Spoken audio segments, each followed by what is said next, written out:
Okay, coach, we are going to be on. So, Hey.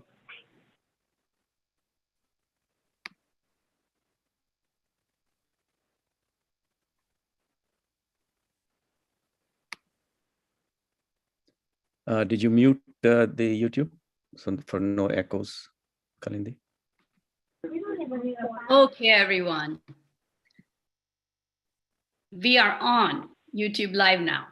Hello, everyone. Thank you so much for joining us today on our very first segment on food we eat. I'm Dr. Kalindi Bakshi, the host and founder of Plantology Fuel. I'm a neuroscientist by training and a medical professor turned into founder of Plant-Based Meal Company. In Plantology, my mission is to bridge the gap between scientific knowledge of nutrition and what actually we bring to the plate, practical solution, bringing nutrient-rich meals that we can enjoy, all of us can prepare with simplicity and enjoy the healthful benefits of that. So that brings me to the topic of discussion today, food we choose can make us or break us. March is the National Nutritional Month, which makes it a perfect choice to talk about our favorite topic, food. So Food We Choose is in collaboration with World Vegan Vision, a non-for-profit organization whose mission is to empower you to get your health, benefits about get your health with knowledge and about vegan diet. So all of us have gathered today. We are bring together our perspective on how food we choose affects or it determines the outcome of what we are. So let me start by introducing the panel. First and foremost, Dr. Shrenik Shah. He's a physician with over 35 years of practice in internal medicine. He's the president of World Vegan Vision, and he has been a vegan over 20 years. And his mission is to spread the love of whole food plant-based diet. During his practice, he used a very unique approach. He taught his patients the perfect balance between eating the right food and reversing, managing, and preventing chronic disease.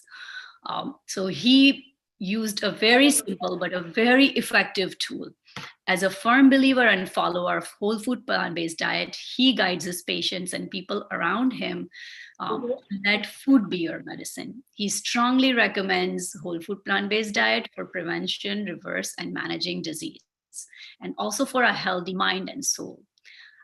He has ran 6 marathons. He's an avid hiker and a practitioner of yoga and meditation. Welcome, Dr. Shah. Thank you. Thank you all. And our next guest is Anuj Sood. Anuj is a data scientist who has spent 15 plus years analyzing healthcare data for insurance companies. So he comes from, looking at data trends, looking at hidden trends and predicting health outcomes of what these trends are. He's involved in creating strategies and initiatives to help individuals and guide them towards a healthier life. Anuj is also a health and fitness enthusiast.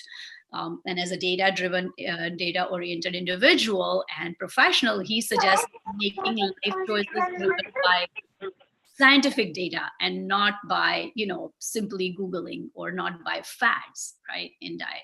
And our next guest, which is Coach James DeMaria. Coach Jim has been a fitness coach at CrossFit Ignite for 11 years, and he's also a certified personal trainer.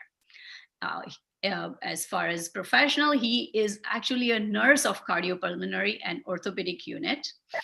And more to his adding more to his bio, he is a drummer. He is drummer for 2 touring heavy metal bands. So welcome, Coach Jim.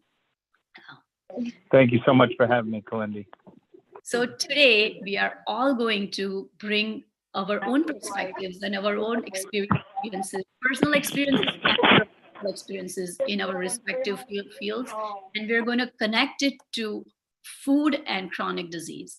So let me start just by answering the first question. What is chronic disease, right? So a textbook definition or definition according to Center of Disease, the CDC, is broad disease.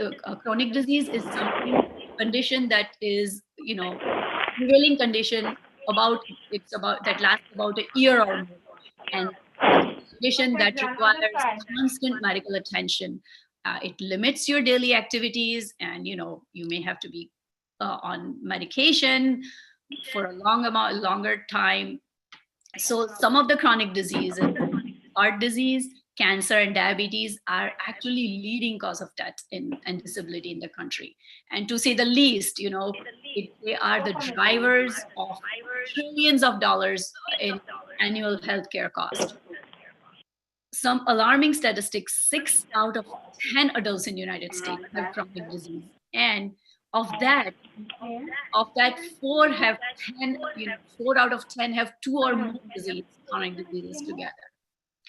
Well, what's the good news? Or on the brighter side, there is tremendous amount of evidence. There is scientific data as well as clinical evidence, which points to the fact that chronic disease can be controlled.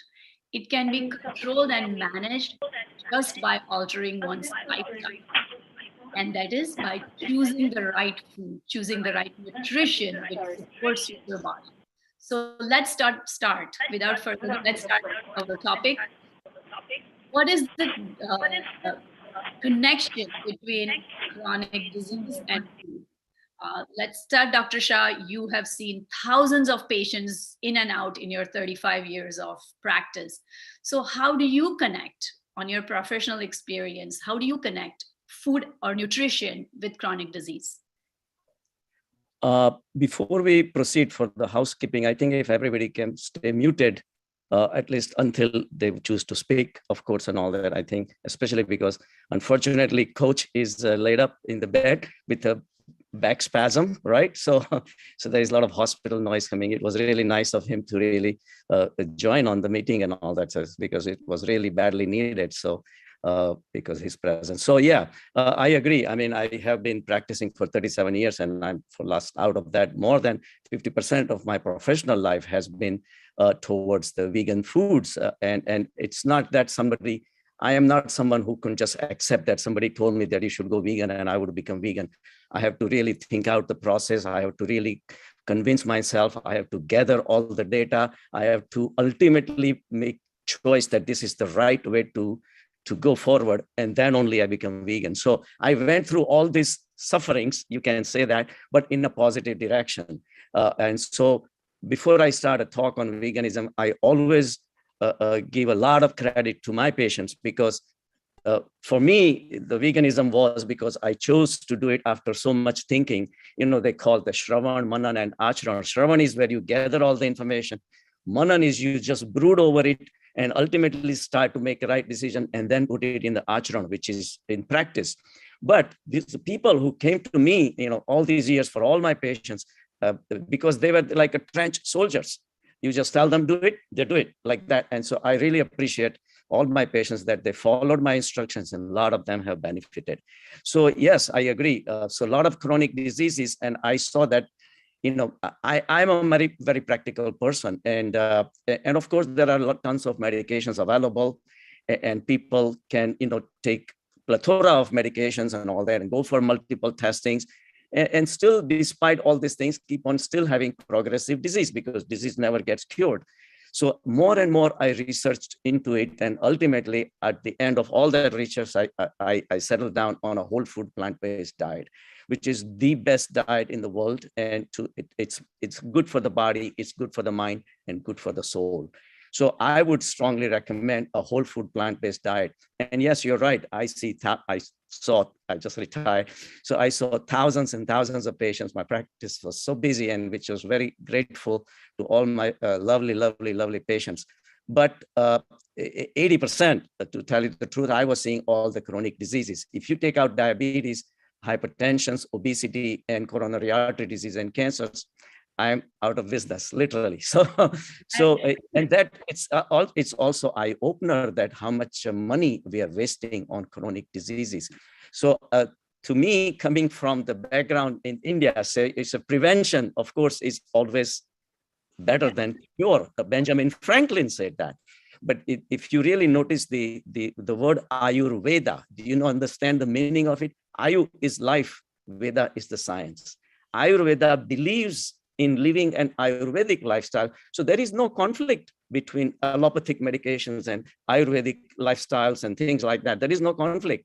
If we all take it to the heart, if something that is teaching you how to live healthy, and then if you have a disease, deal with it. Yes, but that science we have lost somehow in the West. All we are focusing on driven by the marketing, pharmaceutical companies and ease and a lot of tension. So that's how it's been going in the wrong direction. So I think prevention is the best. So we can go step by step, each different diseases. So all this, let me just share my screen with you. So Dr. Shah, yes, now that you're already started, giving us an idea about how much you saw chronic diseases, in practice, how about you tell us which disease did you see the most, and which was the number one disease that you could recommend that can be reversed very soon with alteration in diet? I think the majority of my patients. Before Dr. Shah, we go into specific diseases, I just want to thank you for bringing the point that how you helped your patients, because having seen the data for the insurance companies for millions of their members, I have seen this unmet need. So yes, we have seen that insurance companies, they want to keep their members healthy. And what do they focus on generally? They spend a lot of money trying to keep them healthy. correct. They either focus on early diagnosis or they focus on treatment. But what about prevention? Sure. Prevention is generally not the focus. Only a little money is spent around prevention, and that is mostly around keeping them active. But what about diet? Diet is generally not addressed. Right. So that's where I think it is on people themselves to find out, to learn what is a good diet. And we are really thankful to people like you who take it upon themselves as a mission to educate people, to guide them towards a healthier diet. That reminds me of one episode. And I used to be going to the Passaic General Hospital that was in Passaic. And I was walking in and I was taking an elevator. And suddenly on the left-hand side, I saw an advertisement. A woman was walking with big heaping spoons of ice cream. And the bottom line says that just because you have a disease does not make you have to compromise for the diet. In the diet, there are a lot of medications and glucometers and everything is available. So why do you have? That really was an eye-opener. And I really approached the trustee of the hospital and I had that removed. I said, what kind of wrong message are we spending to the patients, that you can eat whatever you want, but we have a lot of things to take care of. So that's really bad. And I think the prevention, it's time. I think we are maturing up now to talk about prevention rather than. And so I think, so I think the number one that I dealt with was the high cholesterol and heart disease. And then in succession, it came to diabetes, of course, was there. And a lot of these are not segregated diseases. These are all conjoined. They're all, linked with each other, obesity and all that. So we will start with some chronic diseases, a lot of implications, which I realized that animal foods has a lot to do with these chronic diseases. So I'll go through the slides and that will bring up my discussion. So let me just... So the main diseases that we're really dealing with is the coronary artery disease, high cholesterol, diabetes, hypertension, obesity, and some cancers. This can be reversed to some extent. Hypertension is a multifactorial disease. So sometimes it does have an effect, the diet, and of course, low salt diet and weight loss will, no question, will help. But there are also people who are skin body and they still have a high blood pressure. So a lot of genetic factors, psychological factors, stress related. So all those things, but I will talk mainly on the heart disease, diabetes, obesity, and some cancer. So heart disease, there is a very tremendous close link between animal foods and a heart disease. And the question is, what's wrong? What's wrong with the animal foods, right? So the question comes is why the animal food is so strongly linked with the heart disease? And my answer is not an answer, it's a question. My question is, what is cholesterol? And if I ask this question to 100 people, 98% of the people will not get it. I had tried it in my practice, and only 2 young students, biology students, give me the right answer. The answer is, and believe me, a lot of, in the medical school also, there is no dedicated separate education for nutrition, which is very alarming because that's where the focus should be, and it's not. So that's why our job comes in very precious to really raise the awareness of all these things. So cholesterol is, and yes, everybody, if I ask everybody, say, what is cholesterol? They say, yeah, we know that it causes heart attacks and this. No, I'm not talking about that. What is cholesterol? Why do we have cholesterol in our body? What does it do for us? So that's where the answer comes in. So I Googled, believe it or not, and it came up with an answer. It's an organic molecule. It's basically a cell wall of all animal cell is made out of cholesterol. So if you really think about it, so it's a fat, it's an organic molecule, it's a lipid molecule. It makes the cell wall of every cell. That means every single cell in our body has a cell wall made out of cholesterol. And the same thing is true for the animals. If you draw the blood of a cow, cow will have a cholesterol. Chicken has a cholesterol, snake has a cholesterol. It's unbelievable. And that really was an eye-opener. So I started searching and searching. I said, how much cholesterol is in animal food? So essentially, Dr. Shah. Yes. So essentially, Dr. Shah, cholesterol, what you're saying, cholesterol is a very important organic molecule, and it is crucial. Like our body makes cholesterol, and it's very essential for our cells to have cholesterol, right? Yes, it is made in our liver, and our body is very, very smart. This is the highest, smartest machine made by the nature is our human body. And yes, we know how much cholesterol to make. So there is no need to take cholesterol from outside. So that's really an eye-opener. So I searched on the cholesterol content on different food chemicals, food items. For example, a steak will cost you 149 milligrams of cholesterol. And that means every time you drink milk, eat cheese, butter, yogurt, ghee, everything is loaded with cholesterol. Same thing with chicken and fish. People were told that, oh, chicken and fish is not so bad. They are healthier options. Maybe in comparison with steak, yes. But in comparison to plant-based diet, they all are loaded with cholesterol. For example, a fish, half a fillet of the salmon will cost you 112 milligrams of cholesterol. And milk, 1 cup, 24 milligrams. 1 cup of cheese, whopping 256 milligrams of cholesterol. 1 cup of cheese equals to 10 cups of whole milk. Imagine, on one hand, people drink skim milk and then they have a pizza. It doesn't make sense.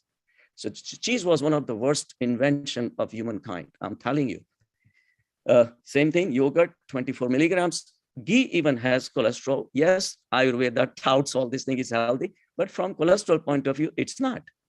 Right. An egg is really eye-opener. 1 egg, and who eats 1 egg? 187 milligrams of cholesterol. So these are and even the fish oil.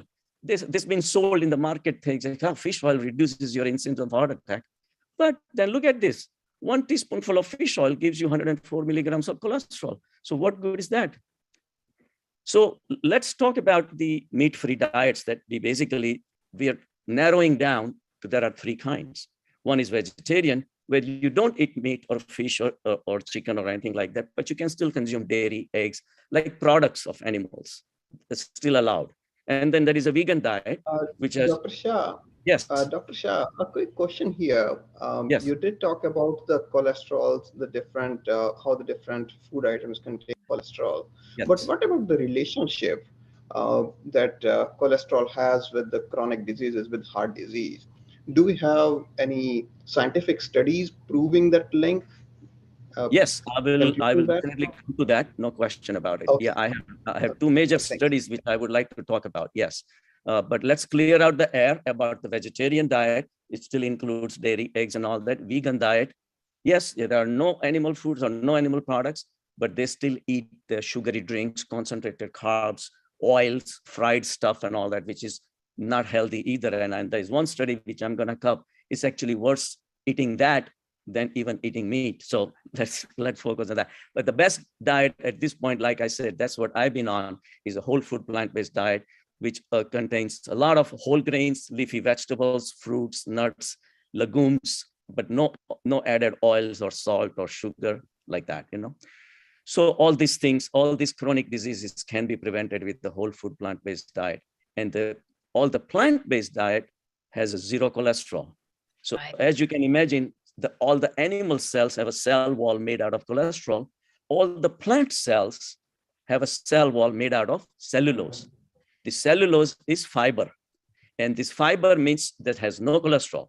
So if you switch, it's like a watertight compartment. You switch from animals to plants, your cholesterol zooms down overnight. And people have a lot of wrong beliefs. They think, oh, cashew have cholesterol, almonds have cholesterol, walnuts. No, not true. You can Google it. Every single product from the plant-based diet will have a zero cholesterol. No question about it. I tried that. I have a one striking example on one of my patients. I'll show you. She came in with 270 cholesterol, and look at that, 162 of LDL, which is the sticky cholesterol that clogs your arteries. In 8 weeks, she not only lost 6 pounds, she was skinny, remember that, but her cholesterol dropped from 270 to 162, and LDL dropped from 162 to 94. Tremendous drop just by diet alone. Because I have so many cases like that, but I just wanted to make it because it's was a significant drop that it was an eye opener even for me that the plant-based diet can do that. So Dr. Shah, yes. Yes. So that's exactly my question, was the next question, and good that you brought the slide up. Like, how Yes, do yes. your patients who come in with high cholesterol, what is their risk, or how high is their propensity to develop a full-blown heart disease, coronary artery disease? So I have 2 studies. One of them was very, very remarkable because it was done all the way in 1998, almost 30 years ago. And it was done by Dean Ornish. He's considered a guru of a plant-based diet. And he did a study on 48 people, 28, he put it on a whole food plant-based diet, and 20, he continued on a regular diet like they were before. The people who were on a plant-based diet, they showed regression. Now, regression is a very powerful word, but it actually opens up your arteries. There is not a single medication, even statins, can claim that. All they can do is prevent the events going further, but the blockages remain as it is. So this is a very remarkable study. Unfortunately, it was a very small study, and yes, it was not many people paid attention to it, only because there is no money. So if there are statins, you can sell something, make money. So all these studies come to the surface, but these studies, they really get neglected. So it was very remarkable. 82% regression happened in the people who were following the healthy diet, and 91% reduction in chest pains and with these lifestyle modifications. But the control group, they continued to progress in their atherosclerosis, which is blockages of the arteries. I'm assuming, Dr. Shah, sorry, the control group, they are on some kind of medication, right? Some kind of medication. They were the standard of care which was provided, and despite that, their blockages continue to get worse. So I'll show you, as you can see, the graph that is going up, the 51% increase in the cardiac events on the people who were in a control group versus the treatment group. In his case, the treatment group was the whole food plant-based diet. Actually, there was a 37% drop. So there is an 82% tremendous benefits. So by the way, it's coincidentally, I just want to mention that Dean Ornish was responsible for converting President Clinton to become vegan, because as you know, all know that President Clinton had a quadruple bypass surgery, and then he had a chest pain again when he was in Haiti, and he had to be flown over back to Washington. Then they did another stent put in, but Dean Ornish approached him and he says, we can reverse all these things. And at this point, as we speak, President Clinton is a staunch vegan and a high recommender for whole food plant-based diet, which was a very successful story that everybody can relate to, So that was one study. And this, so again, the same study showing the significant improvement by adhering to the healthy diet. But the next study, now that was in 1998, but this study was recently in 2017. 200,000 people were studied. They divided into animal foods and non-animal foods, right? So the people who were not on animal foods, they showed significant, like 12% drop in the incidence of heart disease and all that. But in that vegan diet, non-animal foods, they divided into healthy vegan and unhealthy vegan. What was the eye opener was the healthy vegan, meaning the whole food plant-based diet, whole food grains, legumes, beans, spinach, and all these fruits and vegetables and all that. They dropped even 7% more, so total 19%. But people who were not eating healthy foods like fried stuffs and cookies and candies and bread and French fries and all those things, which are still vegan theoretically, they actually were, their incidence of heart disease went up. So that was eye opener. So I want to share that slide. So the one on the left side shows the PDI is the plant-based diet, and then one is healthy and one is unhealthy. So the red line is the healthy plant-based diet, which shows a significant drop.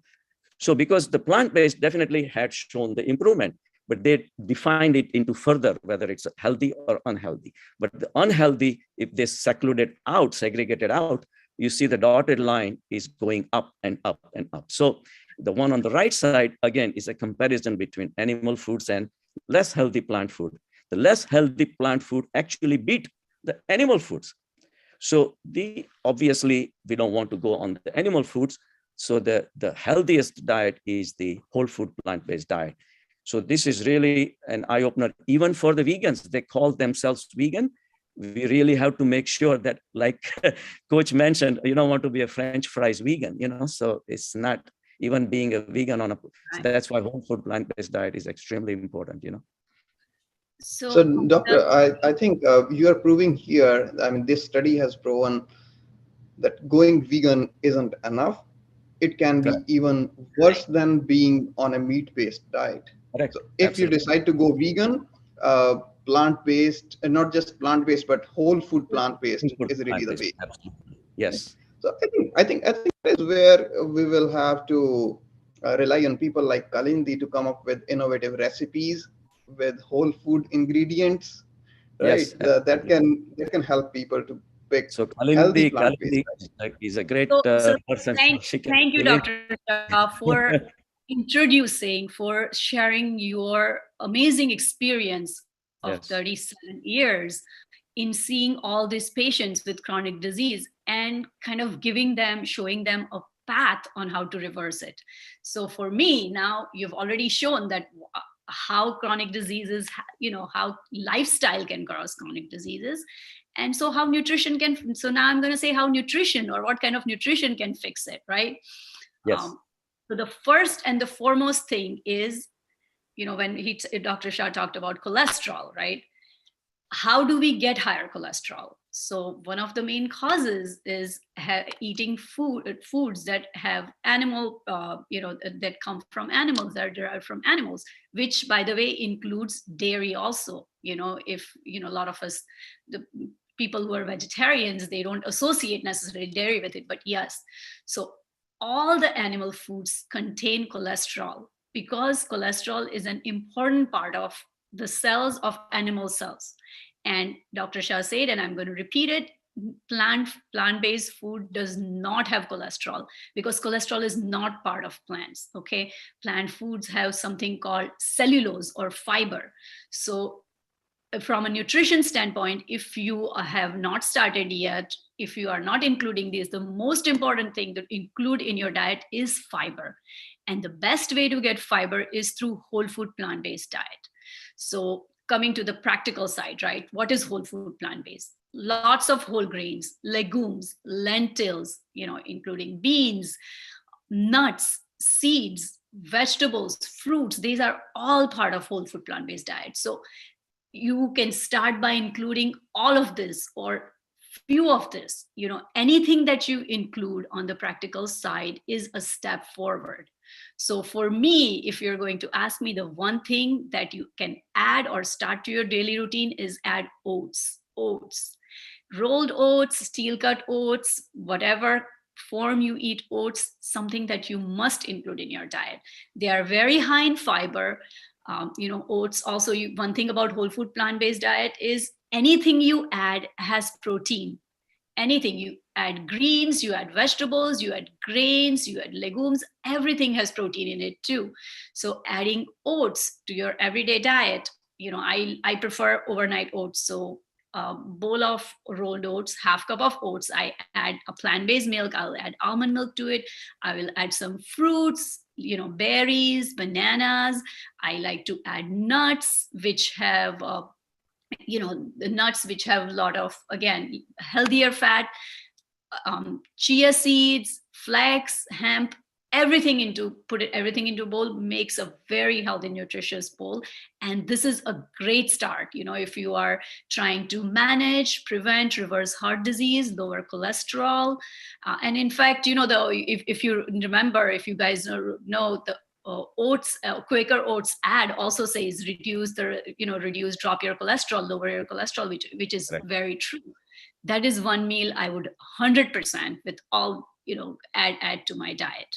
Kalindi, not to interrupt, And but Kalindi, let me thank you here and attest that I have tried your recipe and it is awesome. It is one of my favorite breakfasts. Thank you, Anuj. Kalindi, I have a question. A lot of my patients ask me is the yogurt. What do they do about yogurt? Because there's one thing they just cannot give up. So what are the options for plant-based yogurt and how good are they? There are plenty of options for plant-based yogurt in the market. I mean, the plant-based aisle has just grown in the last few years. It has just grown incredibly. So there are you can do nut-based yogurt, you can do soy-based yogurt, you can do coconut-based yogurt. You can even make it at home, actually. A lot of people That would be interesting to see how you do that. A lot of people say that plant-based yogurts are expensive. So my solve to it is, in fact, it was suggested by one of my close friend who has been vegan for 25 years.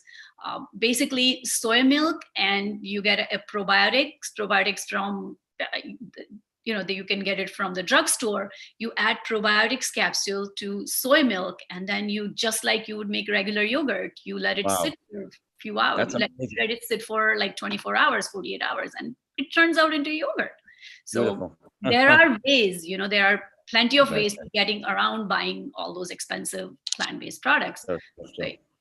And all these things are going to help. The next disease we're talking about is diabetes too, right? I mean, diabetes also has a lot of connection with the diet that we eat. So Coach, we would like to hear something from you about, what do you recommend when it comes to fitness wise, to reverse disease, to reverse heart disease, to reverse any of the chronic disease. Can you hear me? Yes, Coach, we can hear you. Okay. Well, really, for me, my eye opener was my cardiac arrest, because I'm thinking I'm eating fairly well. I was eating lean meats and vegetables and wasn't going crazy on snacking, especially when I was tuned into my macronutrients. And, it really helped with my exercise regimen. And I'm thinking, okay, my weight is down and my strength is up. I feel great, and next thing you know, boom, cardiac arrest. So that was a bit of an eye opener. And, I had, 2 blockages in my heart, 80% in the coronary artery and 70% in my left circumflex. And I ended up getting stented for that. And for the next year, I still continued to eat like lean meats and things like that, avoided a lot of red meat, and was on my way. And then, because of insurance, they wouldn't pay for my Brilinta. It was expensive. I couldn't afford it. I had closed my business because it was too stressful. And next thing you know, I had a GI bleed, and I ended up back in the hospital. And I had a slew of pills. I'm like, I couldn't do it. I couldn't mentally handle it anymore. And a young kid that worked out at CrossFit, he brought me that book, How Not to Die by Michael Greger. And, the first half of it is all about chronic disease. And I'm like looking at it and I'm like, okay, there's 10 chapters and I have 3 of these things. Asthma I was born with, so I can't help it much. But I had coronary artery disease and I had hypertension.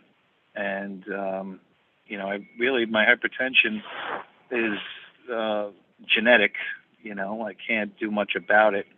I was taking a lot of pills for it, and when I was in the hospital for that GI bleed, the kid bought me that book, and I read the book, and then I started to go from there. And some weeks are better than others, and I really want to figure out the way that I can. You're talking about you have a good plant-based diet and a bad plant-based diet. So I live somewhere in between both of those. And as you can say, Coach, you pointed out that exercise alone is not enough. And if you keep eating bad food, and if you keep eating good foods and not exercise, then also is not good enough. So you need to have a balance of both. Both the things are extremely. Yeah, and then genetics comes into it too. Genetics is really, you can't outrun genetics as well, Yes. So yes. Coach, for that, they say that genetics is, I'm going to use a quote, genetics is a loaded gun, but lifestyle is a trigger.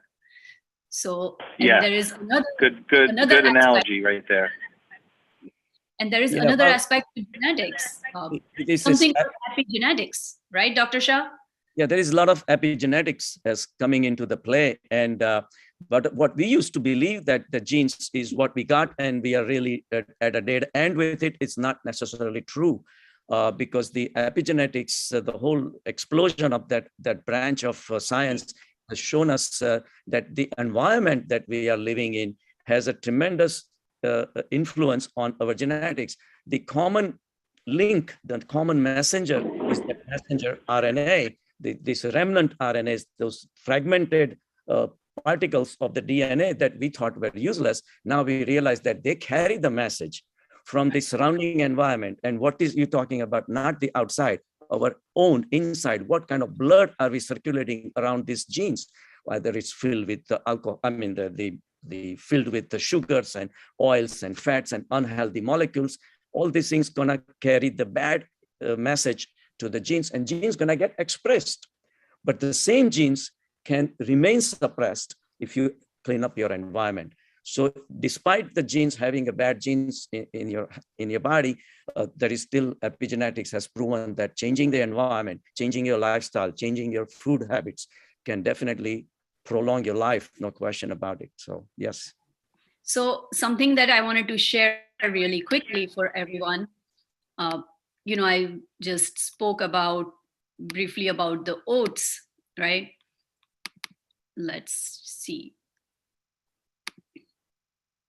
So here is my quick version of oats, or very quick explanation of, there are questions about what kind of oats should I eat, what kind of oats should I buy. So regardless, whatever kind you buy, steel cut, rolled, or quick oats, quick recipe, what I usually do is add half a cup of oats in a plant-based milk.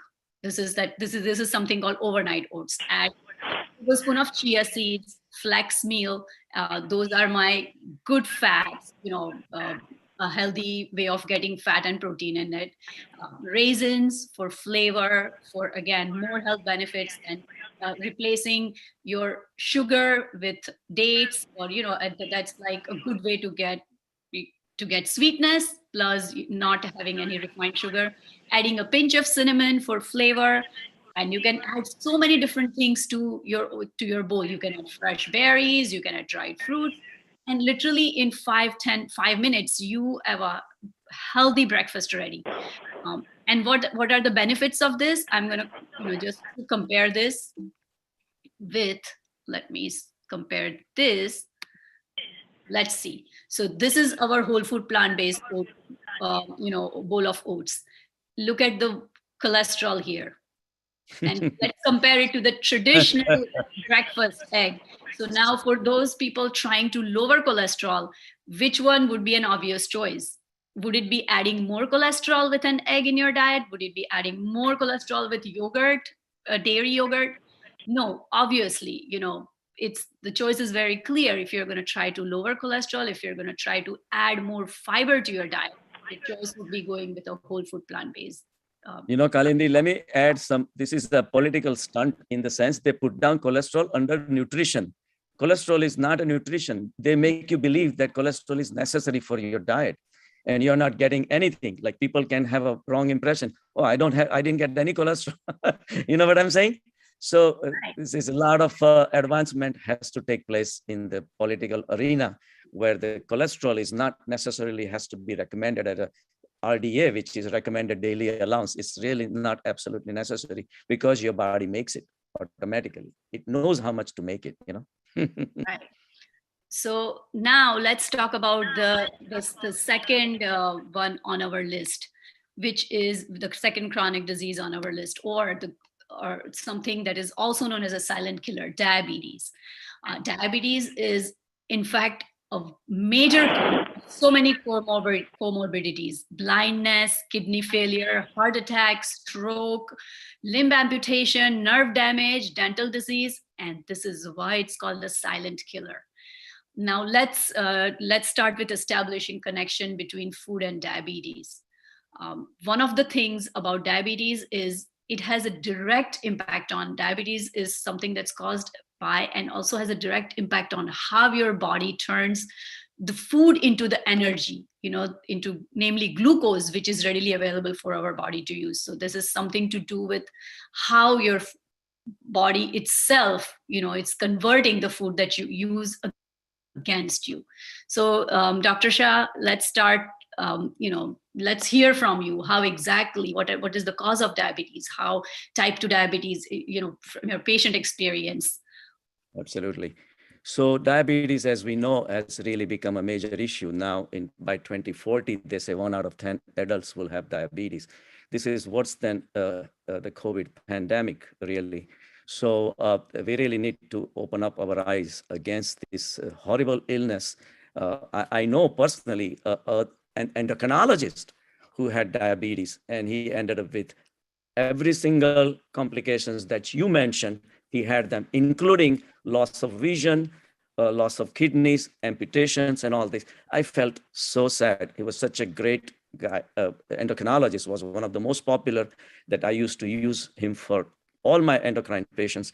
Was very sad, very sad. So really, we really need to be aware. Just because diabetes does not hurt does not mean it's not. It's really, like you said, is a silent killer. And yes, as you know, the complications include strokes, heart attacks, diabetic retinopathy, neuropathy, and you name it, So one of the main word that you have to learn at this point is the insulin resistance. Insulin is your hormone, obviously, that brings your sugar down by putting the sugar into your muscles, and muscles with the hope that with the exercise, the muscles need the energy and it will use it up. But what happens is when the obesity takes place, when there is extra fat lying around, this is the easiest way I explain to my patients, that if the muscles are there and the fat cells are there, and the muscles are telling the blood, the insulin, that don't come inside, don't push any more sugar into me because I have so much fat cells around me. I let them use it up first. So it kind of blocks the effect of insulin. And that basically is insulin resistance. And what causes insulin resistance? Of course, a high calorie diet, and then central obesity, and of course, high carb diet, fructose, sugary foods, and all those things. And of course, there is some racial predominance. Yes, Asians are very highly prone to develop insulin resistance versus a lot of European strains, which do not have that in their genetics.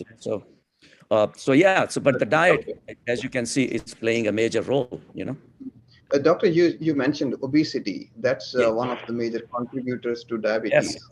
Uh, Correct. I was doing some data analysis at my end, Uh-huh. and I came across something interesting. You did mention diet, you did mention obesity, and there is something relationship between these two. Mhm. So for a quick minute, let me share my screen and show you what my analysis was.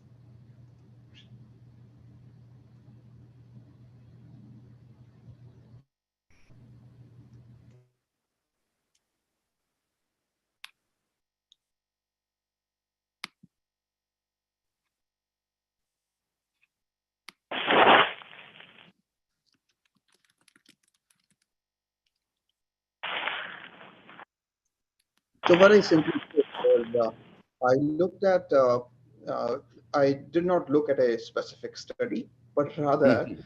I did my own data analysis by looking at the entire world, how in different countries the obesity rate is. And we see that it's not really the same across the world. The obesity is more prevalent in certain countries, in certain societies. And then I also looked at the meat consumption, which countries, which societies are consuming more meat. And if we see, these maps are very similar. And further, I plotted it on a scatter plot. Mm-hmm. And what I saw, there is a very clear Linear positive relation. correlation here. Yeah. I can see. So meat consumption is related to obesity. And this kind of it gave me another question. We sometimes hear about a lot of fad diets, keto, paleo, which are high in meat. People use them to lose weight, but here we see such a strong correlation between obesity and meat consumption. So, doctor, what is your take on that? Well, I mean, keto diet, of course, is very popular, no question about it, and people do lose weight. The problems with keto diet is the way it works. It's literally because it's a carbs-free diet. So you literally are starving your muscles, and then muscles waste, and thus create a condition called ketosis. And ketosis, what happens is a lot of ketones are released, which is the end product of wasting muscles. And so when they leave your body, they draw a lot of water out of your body,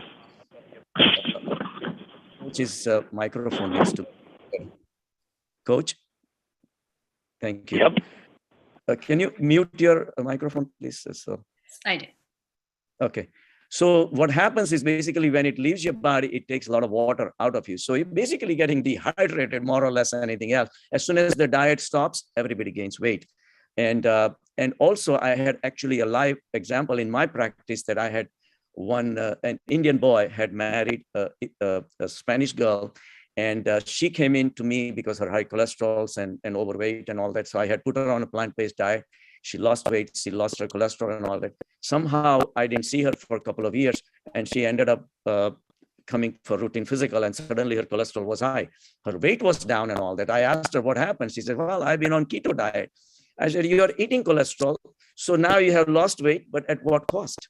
You're eating the food which are high in cholesterol. So long-term studies of this keto diet, nobody knows really what we're really doing to our bodies. I would say that any extreme diets are bad. There's no question about it.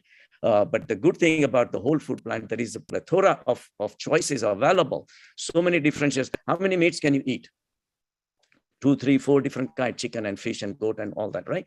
But how many vegetables? How many fruits do you have? How many leafy vegetables do you have? How many grains do you have? How many lentils do you have? So I think it whole food plant-based really. So she switched everything. Her cholesterol came down, and she still kept her weight down and all that. So that was something eye-opener. You're right, Anuj. So, but at the same time, I saw your graph is wonderful. They say all the countries which are showing the high meat consumption, also obesity rate is high. Also, these are the countries who are relatively richer countries, so they can afford more meat. But we don't realize what kind of environmental damage are we really causing, because when you consume a lot of meat, you have to consume a lot of animals. Animals need to be fed. 70% of the farms in the world are creating food for the animals, not for you and me. So it's really, really shocking how it's causing a lot of damage to the environment. So that also means the poor countries don't eat meat just because they cannot afford meat. So that's also true. But at the same time, all these rich countries have flourished in their pharmaceutical armamentarium to really fight with these diseases and all that. Again, we are going in a wrong direction. All these things can be prevented. So yeah, so Dr. Shah, that's an irony. I was also looking at that. I had another graph. I was looking at the rich societies. Yeah, the richer the society, the higher the meat consumption. So we say what wealth gives you. It gives you freedom. It gives you freedom to whatever you do. It gives do whatever you you want to do. And that's what you want. Choice are you making? Are you making a healthier choice with that, or unhealthy choices? So let's talk a little bit about what would be the healthier choices to make. Like if you're trying to, prevent, manage, reverse diabetes, let's get into a little bit of basics of how and what to.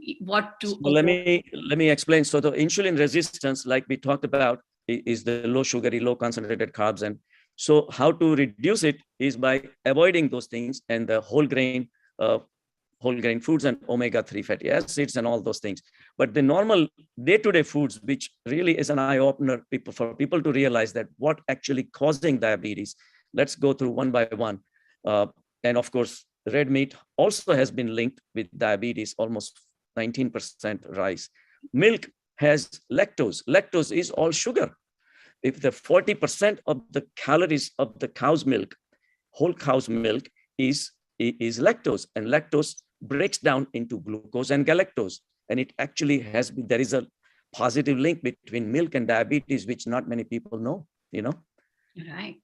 But sometimes people say skim milk is healthier than whole milk. What would you say on that? Well, I think we were talking the other day, you brought up a good point that, okay, supposing it's the whole milk's calories, 40% is lactose. When we turn it into skim milk, all we're doing is removing the fat, right? So its calories go down, but the lactose still stays the same. So I don't have exact numbers, statistical numbers, but you can imagine it will be a lot more than 40%. So you think that skim milk is healthier by reducing your fat intake and help good for your weight and all that, but you may be hurting your diabetes. So in either way, milk is not good, period, So obvious foods that we all know can cause diabetes, sugary foods, yes. But then a lot of cereals. America runs on cereals.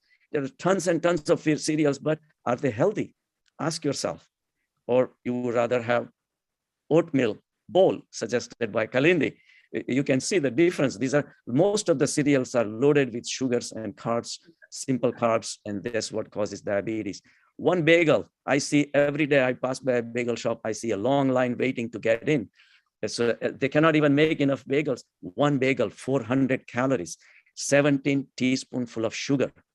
One bowl of pasta, 12 teaspoonful of sugar.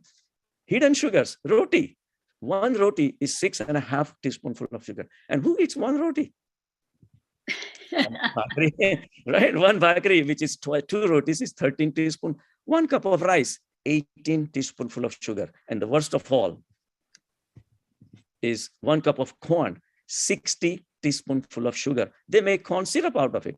In fact, the Southern American population in the South America, they have a lot of cavities. And they actually excavated skeletons of thousands of years before.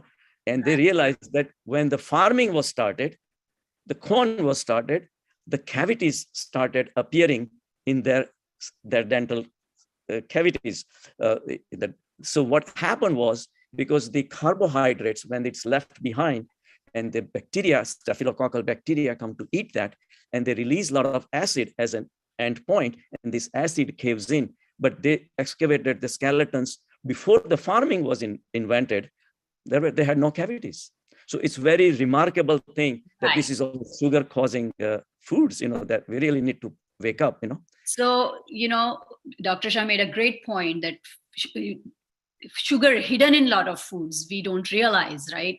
So what is the right kind of food to eat? Again, we go back to our whole food plant-based diet, but there are so many questions, right? With whole food plant-based diet, people assume that you're only going to eat vegetables and fruits, and it may not fill you up. And, you may get your good carbohydrates, but where is my protein in it? How do I get more protein from it? So I just wanted to touch very briefly, quickly about how to approach or just the basics on how to think of whole food plant-based diet as being more holistic. I'm going to share my screen here, and let's see. Okay, so we were talking about earlier about macronutrients. Coach mentioned briefly how his attempt was to trying to make his macros. So what are macronutrients, right? So macronutrients are something that are major part of our building block, major part of our body. They being, we always hear the word carbohydrates, proteins, and fats. So yes, all those three, carbohydrates, proteins, and fat, make up our macronutrients, or large quantity of nutrients. And that is something that you need in larger quantity. Your body needs in larger quantity to use as fuel, to build a sort of strong structure, and also to keep all the internal metabolism in check.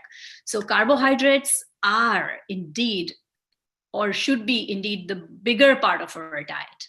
Normal, for a normal walking individual, that's the bigger part of a diet. Then proteins and fats, they are smaller part of our diet.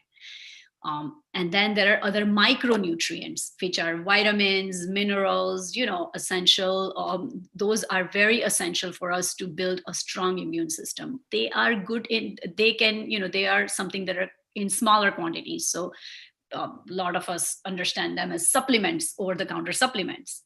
However, all of these, whether we are talking about micronutrients, whether talk about macronutrients, they are all part of a whole food plant-based diet.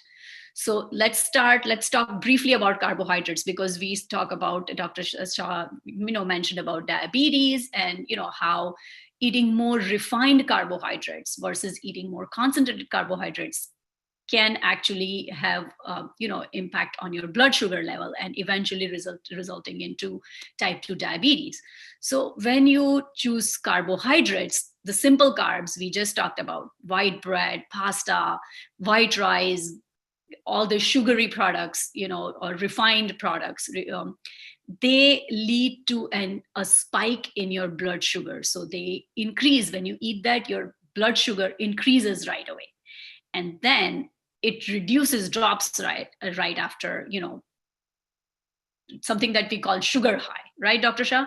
Something we call sugar high. You take, intake high amount of sugar, you're going to see a sugar high. Versus complex carbohydrates, which is followed by sugar crash, right? Right, which is followed by, exactly. It's like a high and a crash. And versus complex carbohydrates, or carbohydrates that are part of whole food plant-based diet, which are whole grains, including quinoa, in brown rice, a lot of wheat berries, bulgur wheat. All those are, complex carbohydrates. Now, when you eat complex carbohydrates, your blood sugar is kind of at a, it does not go into sugar high and crash. Your blood sugar is maintained or sustained at a regular level. That's because they have a high fiber content, and fiber doesn't get absorbed. Exactly. So first of all, your sugar is kind of diluted versus concentrated, but also the fiber kind of slows down the process. And because whenever there is a sudden spike of sugar, it causes a tremendous strain on your pancreas, which is really called upon to make more insulin, but it's really cannot. So by repetitive attacks, you actually destroying your pancreas, versus eating the whole food plant-based diet, you saving your pancreatic life, so. Yes. So, I think fiber here is a wonderful thing that is very underrated, I would say. We are talking only in terms of cholesterol and diabetes, but fiber has benefits much beyond that, even in colon cancer, Dr. Shah, right? The other day we were talking about the studies. Right. Correct. Fiber is really, it's very underrated. It's underrated, and most of the population does not get enough fiber. And if that is one thing we are supposed to keep in our mind is, think about fiber. It actually reduces your risk of so many diseases and conditions, because there is a wonderful mechanism that fiber inside your body regulates. Dr. Shah, do you have this? I have a slide. If you log off, I can join or share the screen, and then I can show you. Right. It's a very self-explanatory slide, but it needs some explanation. So the fiber, they're rough in texture, right? So what they do is, when they slide through your intestine in your stomach and then your small intestine and all that, they actually do a scrubbing function in your inner lining of your intestine, which is a very soft and delicate lining as it is. but it is lined by the billions and billions of cells. So what fiber does, it does the scrubbing function, removes the dying cells. I mean, this is a normal process. Our cells die all the time and we make new cells, which is a normal process. But fiber kind of speeds up that process, removes the kind of dying cells, and dying cells also towards the end of their life, they produce or they actually harbor the oncogenes. Oncogenes are the genes which are more responsible for causing cancer. So fiber, what the one thing it does, it removes these cells, removes the dying cells, removes these oncogenes along with it, and more healthier cells come in the front, which has a more capacity to fight the cancer. So number one job that fiber does, it reduces your incidence of cancer, of course, but it also gives you a full bowel movement, so you don't have constipation and things like that. But also, like we talked earlier, that by diluting your carbohydrate, they slow down the absorption of your sugar. So that's also definitely a great thing. And one more thing, my favorite thing is that by scrubbing, doing the scrubbing function, they remove a lot of inner cells, and then they work like a sponge. They hold on to these cells. Like I said, the cells normally fall anyway, but they go into the large intestine. And cholesterol, don't forget, every cell wall has a cholesterol, and body does not want the cholesterol to go into the stool. So it actually reabsorbs the cholesterol. See how smart body is. And we don't trust our body, but we trust the scientific studies rather than our body. So this body is so smart to reabsorb this cholesterol, but fiber doesn't let it do.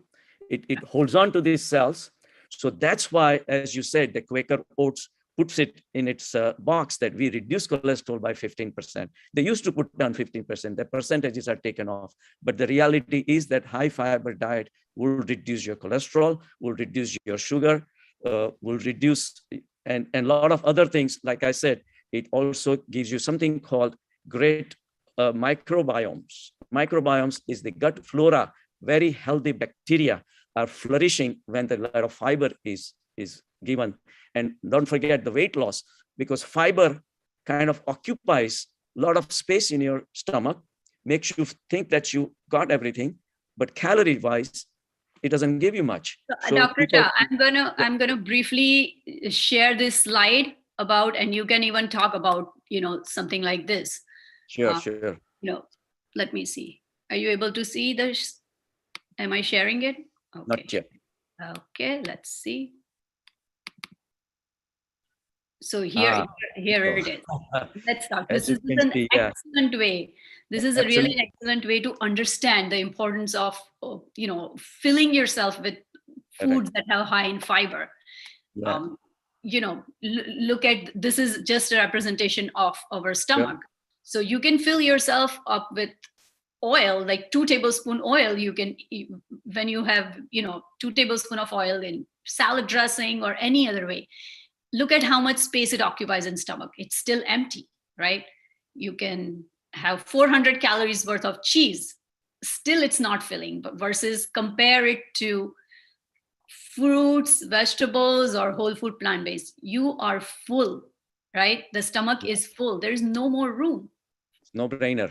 There is no brainer. So when you think about whole food plant-based, maybe you're thinking about vegetables and fruits may not fill me up, maybe just grains, they may not fill, but it is filling.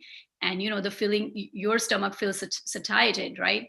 So, including more whole food plant-based diet, more whole food plant-based in your diet, helps you lower your blood sugar, lowering cholesterol, reducing your risk for heart disease, type 2 diabetes, and on top of it, giving you so much benefit over, any standard other diets. And let's not forget about the cancer part. Cancers, yes, that's what I was coming up to. We will talk about it. The cancer is one of the main the animal foods have been linked with the cancers. More and more studies are coming out, and more studies already have proven the link between the milk and breast cancer. There used to be a chemical called diethylstilbestrol, which was routinely injected to the cows. It has this estrogen-like property.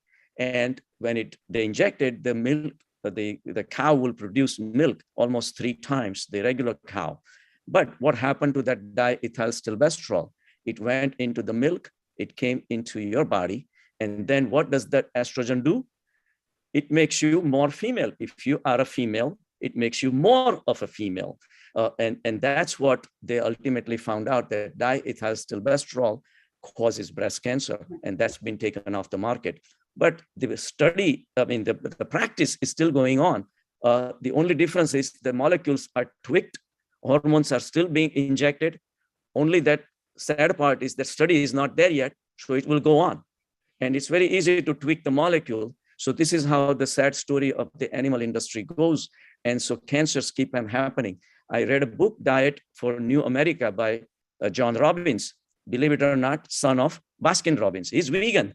And he, in 1980, he wrote this book, the bestseller book, Diet for New America. One of my patients actually gave it to me. He was in pesticide business, and he developed multiple sclerosis. And he gave me this book. He says, Doc, this is all you've been talking about, but now I'm giving you in a book form.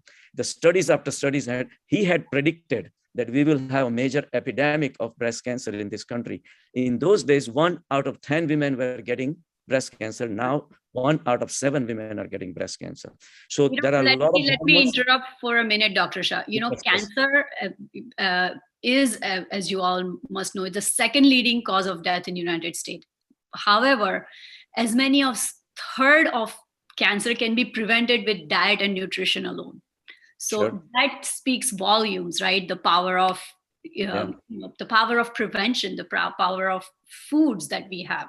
So sorry, Dr. Shah, I just wanted to introduce that. Correct. No problem. So the thing is that it's not just the injected chemicals, but it's also natural hormones which are present in the cow. Cow is a female, and we are drinking female's milk. Female's milk produces milk which has 9 natural hormones which are produced by a mother given to their baby for the growth.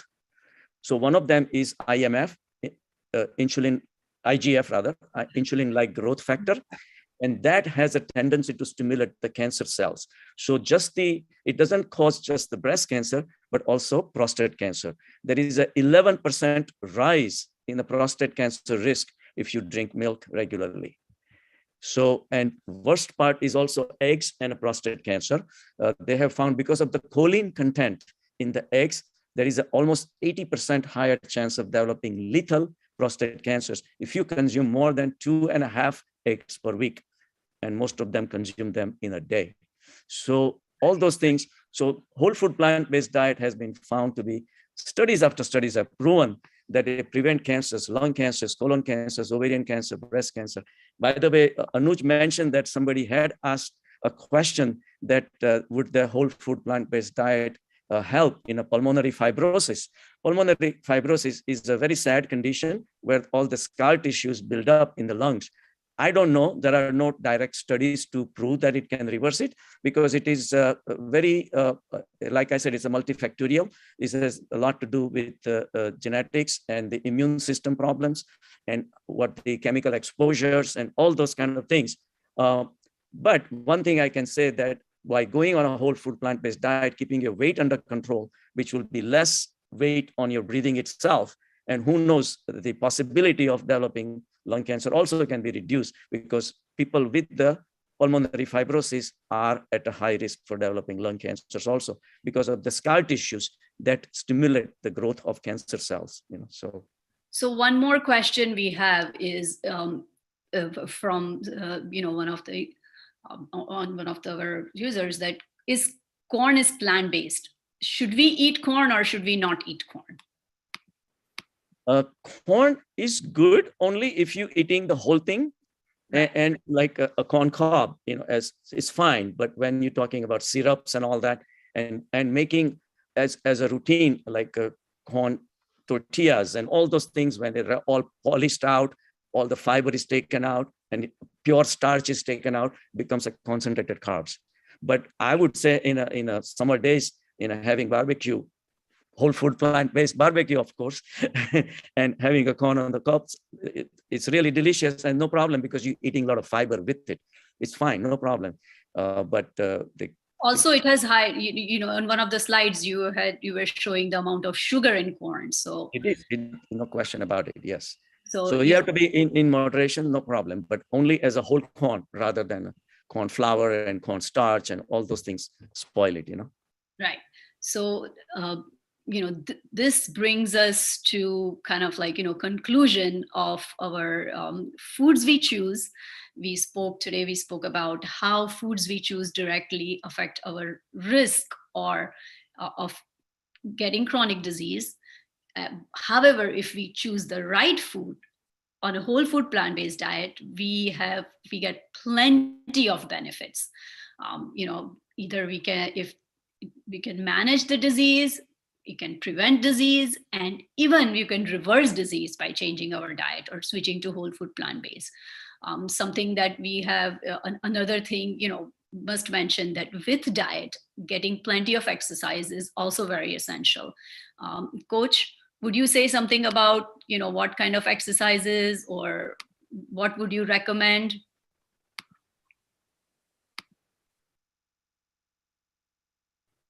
Looks like I didn't get the last part of your question. You want me to speak to what? Yes, if you can, what kind of exercises would you recommend, or what would you recommend, people with chronic disease or people who are beginners, yeah. Right. And Well, I would recommend really to follow the advice of your doctor, and because everybody's at a different fitness level.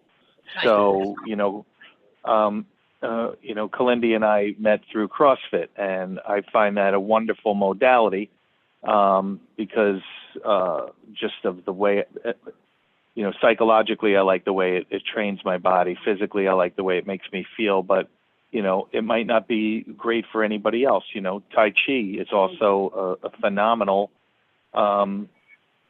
exercise modality, and it's very low impact, and it really addresses, a lot of things like, the mind-body connection. It addresses, balance. It addresses your musculature. It heats you up. It's low impact. It's good for old folks, especially with with balance and gait issues. So swimming is a fantastic, probably the best thing you could do for your body, because you use 100% of all the muscles in your body, and it's low impact. Sure. You got to go on the advice of your doctor. If you have cardiac disease and you have blockages and you have hypertension issues, then you really, maybe need to wear a heart monitor and keep your heart rate at a certain rate. Since my cardiac event, that's what I started to do when exercising. I was wearing a cardiac monitor and just not letting myself get up into, what I would call like the red zone of your training, which is about 90% of your, your training zone. I think that if you get into the 60 to 70 or 70 to 84 percentile of your total, heart rate, I think that you're good there. Going for walks are fantastic. It really depends on your personal preference. Some people like to exercise in different ways. So find what's right about you, find what works for your body. But it's multi-pronged. You have to be able to tie your diet in, because otherwise you're only taking care of one thing. And look at what happened to me. I was in tip-top shape, and I still arrested. No, So they say that like 240 minus your age should be your heart rate, but for the beginner, 240 now. I was going on 225 minus your age. Yeah, something like that. But the main thing is not that's your max. So you can start at 70%. That's your max, yeah. So that's so you want to go to about 70 to 84% of that. Even 70 to like 92%. 92% of your, maximum heart rate, you're going to be in that red zone. You don't want to be there too much. You really rather be in that zone below 84 to 92, or 73 to 84%. You're going to get benefits. 20 minutes or more in that 70% will do wonders for you cardiovascularly. Yeah, the main thing is to build up slowly, like I did, because my triglycerides used to be high, my HDL used to be low, and all that. I went to the park, Brookdale Park, and I couldn't run.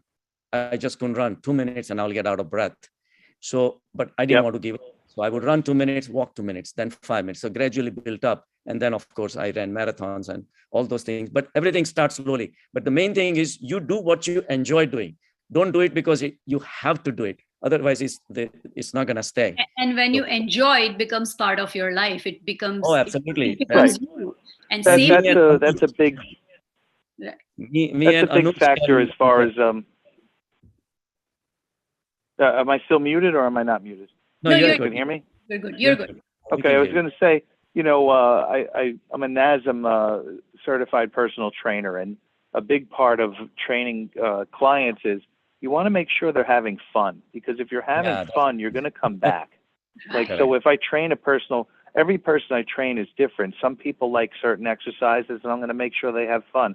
If somebody hates to do burpees, I'm not going to make them do burpees. I'm going to find an exercise which is going to be fun for them, where that's what I like about CrossFit, because I look at that as like an adult jungle gym and an adult playground, and you can find your niche in there.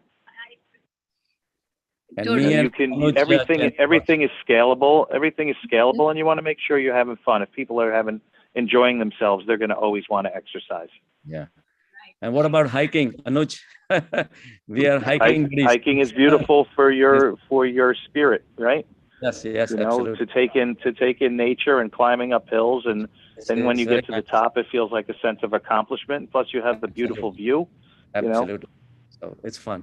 So in short, any form of exercise that you enjoy, right, which can become you, which speaks, which you can adjust according to your level, according to your comfort. Yeah. But one thing I think is challenging yourself too when you are, in fitness, for example. Dr. Shah and Anuj were talking about hiking, right? You can start with a moderate hike, and then, depending on how Gradually build up. you always challenge yourself, right? And yoga is also very good. Yoga, Absolutely.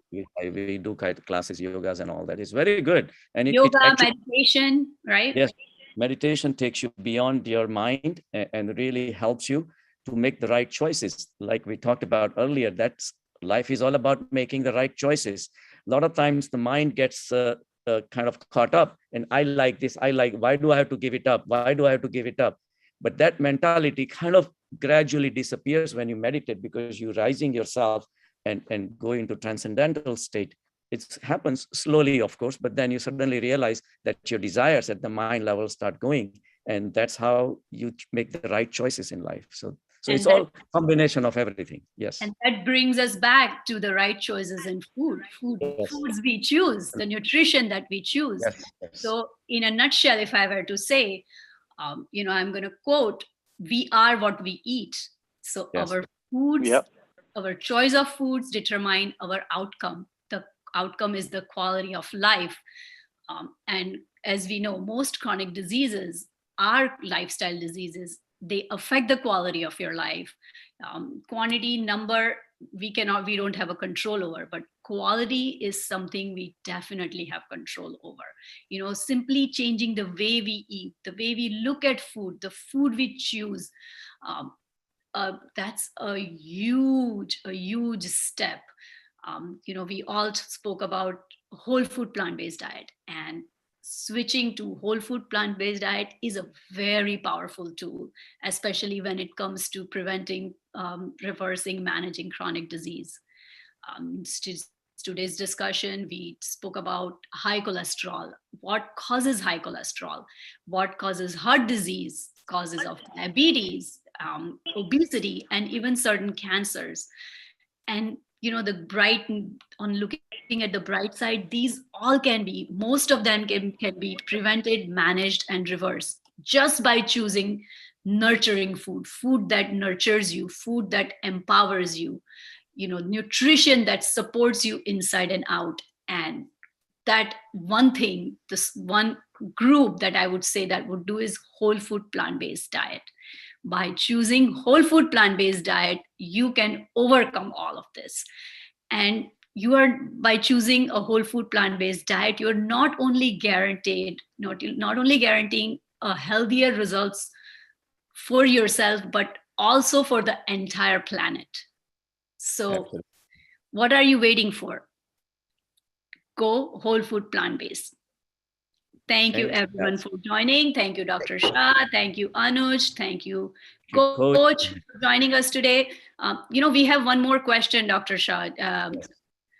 Um, from Janak. He says he has chest pain since last 1.5 year, even after putting 5 stents. Is there any suggestion? Is there any suggestion nutrition wise? Is there any thing you can suggest? Well, like we talked about in that first Dean Ornish study, it showed a 91% drop in the anginal symptoms. So going on an absolutely whole food plant-based diet will help. And I personally recommend more on a raw food diet throughout the day. That's what I do. And evening, I have one cooked meal. So that way I automatically eliminate the salt and all those kind of overload and all that. But yes, I think the whole food plant-based diet can help him significantly.